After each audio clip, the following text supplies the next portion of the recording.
Welcome back all. Today we shall take a look at exit and return in functions.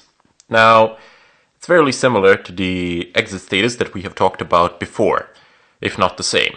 So the exit status in a function is either the exit status of the last command in the function or is specified by return statement, by the return statement. The exit status of a function is 0 if successful and non-zero value if unsuccessful. So if there's a problem, it's a non-zero. Anyway, return statement, when you call it, it will terminate a function. It will take an integer argument, and this argument is returned to the script as the exit status. The exit status is assigned to the variable $? So to this $? We have done this before. Anyway, let's take a look at this example and see how this works. So first of all, we have some sort of an error here, which is a return. We want this to happen. This will be the return value if less than 2 parameters are passed to this particular function. And then we have equal, meaning that if the 2 parameters are equal, then this will be returned. Down below, we have defined a function. The function name is function max, and down below is the code. So what does this do? You should notice by now, it basically checks if there is for the second parameter. So if it doesn't have a second parameter, it will return this error code. And what have we said that this does? Well, this will return if less than 2 parameters are passed. So you see, you have a return, and then you have some sort of a value, and the function will be terminated here. The rest of the code will not execute. Then we are checking whether the 2 numbers are equal. If they are equal, then return this value. Again, if they are equal, the function will terminate here, and the rest of the code will not execute. And then I've created else. And within else, the if is nested. So you have $1, which is the first argument. It's checking whether or not it is greater than the second argument. If it is greater, then return the first argument. If it is not greater, then return the second argument. Okay. Down below, function is called, and 2 values are passed to it. Keep in mind that I have the third value here, which I will explain in a moment. And then I have a variable called return value equals $? I've just said what $? is. Basically, that's the exit status as I stated before, which is assigned to the variable $? Anyway, down below, it states if, and then the return value, which will be the return value of this function, is equal to this error code. Then print out function needs 2 parameters.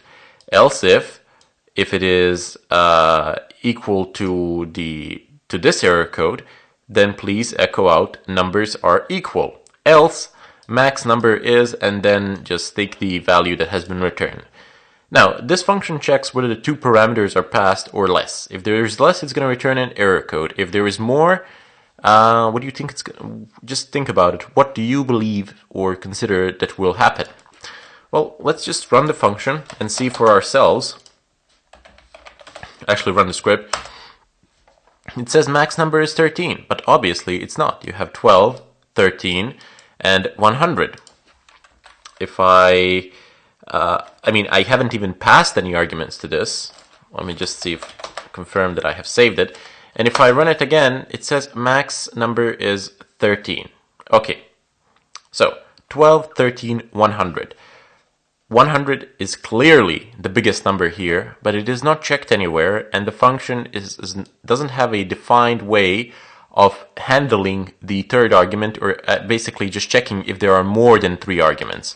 So passing the third argument will not affect the code, will not cause an error to occur, but it will create some sort of a logic error for the user. I mean, you have 3 variables, only 2 are checked. The third one is clearly the largest, so you don't get an error message or anything like that. But clearly there is some sort of a problem. So just wanted to state that with this I wanted to show that basically even if the script runs just fine, it is not necessarily correct. Anyway, so once we have the two values, it will run exactly the same, but let's see what happens if we pass one value. Function needs two parameters. Okay, so what happens if we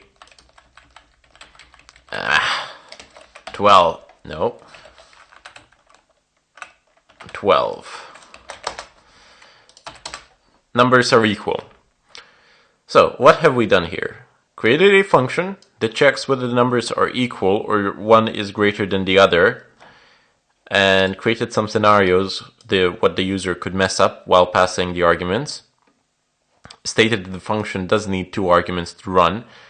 Unfortunately, we have not stated what happens if there are more than two arguments. This could be a good homework, so feel free to actually mess around with it and add a rule to check if there are more than two arguments, which can be a nice exercise in and of itself. And then just based on the return values of the function, we have defined our output outside of the function within the script itself. And in such a way, we have gained something in terms of functionality. What have we gained in terms of functionality? Well, this function can be reused. So if we need to check if the two numbers, if any two numbers are equal or greater than one another, we can recycle this function by just calling it later and utilizing it with some other code. So you wouldn't need to actually retype this whole thing. You would just use the function above, and that function above you would utilize elsewhere.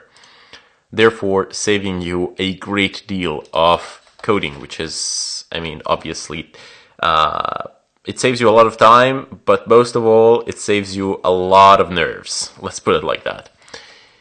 Anyway, keep in mind that the maximum value a function can return, and this can be a serious problem, is 255. You might ask yourselves now, what if I need more than 255? Well, in that case, there is a way of solving this, and that is to assign the return value to a global variable. So functions, standard input, stdin, can be redirected. Let's take a look at another example and see what happens there. It's not a particularly long example, so I just type it out here. Args equal 1, e underline bad args equals 85, and we shall use a file here, file /etc/passwd. Now this is a file that we will take a look in, but this one is a bit unique. It says passwd. Here the users are stored, user information is stored, all the users on the system. Although not the passwords themselves, there are no passwords that are stored on the Linux as such, but rather instead they are stored in a hashed versions of themselves, so that even though you have all the permissions in the world, you still cannot read the password itself. You can only take the hash, which is an encrypted version of the password. But anyway, this file does not contain the passwords, this just contains the users and the user information. Anyway, up above, args equals 1, this is the number of arguments that the script will accept. Down below, we have an exit status if no argument is passed. And here we have a file, so this is the file we will be taking a look at, and down below I should type in pattern equals $1. This is what I intend to search for in the file, so this pattern shall be searched within the file itself. Okay, let's create some sort of an if statement here. $sign hash ne $sign args ups, there we go, and echo. By the way, as always, while I'm typing these things out, try to figure out what they actually mean while I'm typing it, and then I shall explain it. Let's go ahead and use this standardized format that's used pretty much everywhere.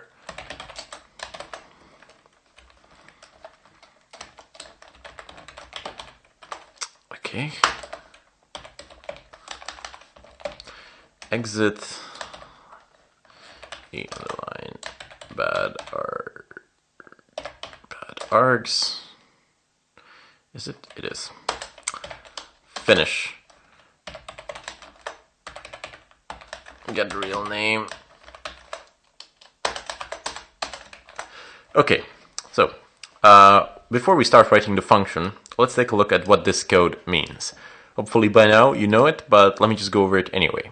So this part you know for sure, but the if state, the condition itself, checks whether or not if the number of arguments passed is not equal to 1, because this represents $hash represents the number of arguments passed, and -ne stands for not equal, and if it is not equal to 1, then echo out the proper usage of the command of the script and issue out the exit status. Okay, so now let's go ahead and write the function. It shouldn't be too long. While read line, when you're reading from a file or something like that, usually you would use a line as some sort of variable. I don't know, just a standardized thing to an extent, I guess. Echo line, and now we shall use a pipe. Pipe grep $1. I'll explain, but you should know a good deal of these things by now. Awk hf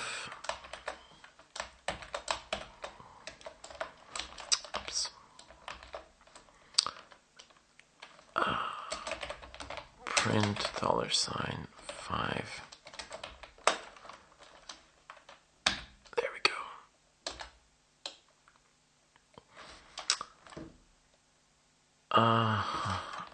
Okay, so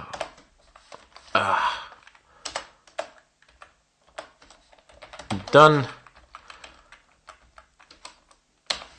And at the end of the function, actually outside here, outside the curly brackets, we shall type in $file, and down below we shall call the function. So let's take a look at the meaning of it. What is going on here? I mean, what is this lesser than $file? We have already used it in a way with our while loops, but now we're using it actually in combination with a function. Okay, so first of all, as always, you have a function definition. And down below, this is a elaborate, well, not really an elaborate way, but this is just a sort of a way. This is just a way to actually scan the file for a certain pattern. The pattern that we're looking for is basically the first argument that we shall pass to the script, which is the username. So we are going to look for a username within the file that contains usernames, and we would like to pull that particular username out of the file, and we can print it out on the screen. Anyway, the while loop will keep reading through the file and storing into this, and using this variable, and we have the file down below which we are going to feed on end until the loop through the file is done. So we have utilized this before. And we will type in echo. We are going to echo out the line that is read from the file. So the first line will be read from the file. It will be so look, from this file, which is defined here. So you see where this file is. So this file will be fed, and then we will read one line at a time. So when the first line is read, the value of that line will be a string, which will be stored into the variable line, and then we will echo out that string. But we are not going to echo it out onto the screen immediately. We will pipe the output of echo into grep, and with grep, we are going to try to pull out a certain pattern. I have used grep before. Grep basically just pulls certain patterns from the files. The pattern that we're going to pull is specified by $1, which is the first argument. And then we're going to pipe the output of the grep into awk. What are we doing here with awk? Well, -f stands for field delimiter. And the default field delimiter is in a space, but in this case we would like the colon to be the field delimiter. And then we are stating which field would be like to be printed out. This is just the format in which this is written, with the quotation marks and the curly brackets. So please print the fifth field. Okay, so what is this? If I had F1 colon, actually, test user tralala, sorry, test user. Let's just assume that these are three usernames. So test colon, they don't even need to be usernames, they can just be some strings. User colon tralala. Can you tell me which one of these, so you have the first field, the second field, the third field. Why? Well, because you have these delimiters. If you specify them as delimiters, you can specify pretty much anything to be a delimiter. A delimiter could be a comma or a semicolon, but in this case it's a colon. So this would be the first, second, and third, and if you wanted to take, for example, some field with awk, you would just specify the delimiter, and then you would say, okay, please print the field number 5. So it will count the delimiters, and it will reach field number 5, and it will print it out. By the way, I have no idea which username to use, but we can pick one. I'm sure that there are a lot of system users in the passwd file, so we can utilize them. Anyway, now we need to go ahead and call the function get real name pattern. So, some sort of a pattern that we are going to go ahead and pass. The value of pattern is the first argument that will be passed to the script, and that argument will be fed to the function, which in turn will go through the file looking for that particular function. Simple enough. Okay, let's go ahead and do that. So first.sh, and what shall we look for? Apache, that should be it. And there you go. It does indeed pull the username Apache. So look, first.sh, Apache is a system user for the Apache web server, and there you go. It does pull it out without any problems and print it out onto the screen. I don't know, I might have SSH as well. Privilege separated. I didn't pull the right one there. But I can go ahead and type in first.sh chronic.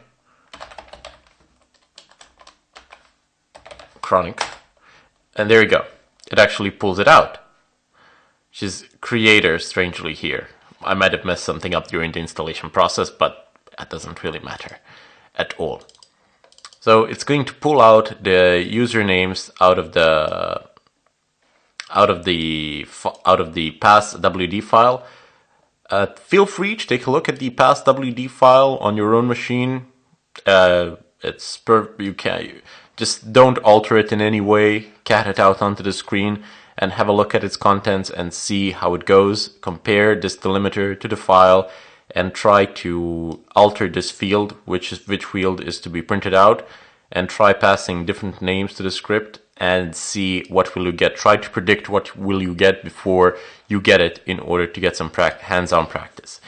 Anyway, I'm going to cut the tutorial here. Before I do, let me just, usually when we do something more complex, I like to remind people that there is a discussion section where there is tech support, and ask.